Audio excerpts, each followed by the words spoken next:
Второ издание на емисијата, односно мојот личен блог Операција Обсервација, во која што ќе искажувам лични ставови, анализи, коментари за различни настани во македонското општество, па и во регионот и во светот. Прва работа за која што сакам да зборувам денеска накратко е шокантната, скандалозна одлука на македонската влада подпишана од премиерот Ковачевски. На 7 ноември годинава тој подпишува одлука од владата со која што се наложува да се исчисти се она што седи во подрумите на клиниката за онкологија и радиотерапија. Внимавајте, додека во Македонското собрание се одржуваат седници на анкетната комисија за скандалот онкологија, премиерот Ковачевски подпишува одлука, велам, на 7 ноември, со која што се чистат подрумите на болницата каде што може да има докази за огромниот криминал. Втора тема за која што сакам да зборувам денеска е поврзана лично со мене, проблем на власта, да најде обвинител кој што ќе ме гони за говор на омраза.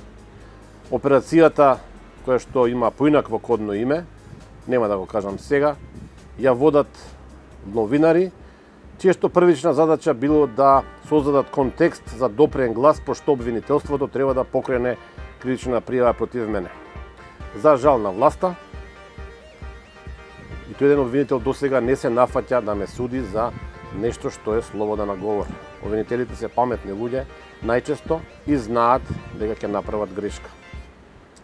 Третата тема е од доменот на автономијата на универзитетот.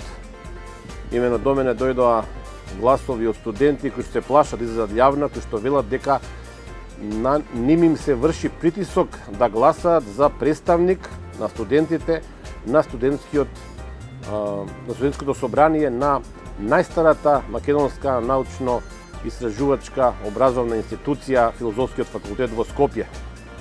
Луѓе блиски на власта вршат притисок врз студенти да изберат кандидат, поточно кандидатка, која што треба подоцна да спроведува некаква партиска или политичка агенда, што за најголем дел студентите не е прифатливо.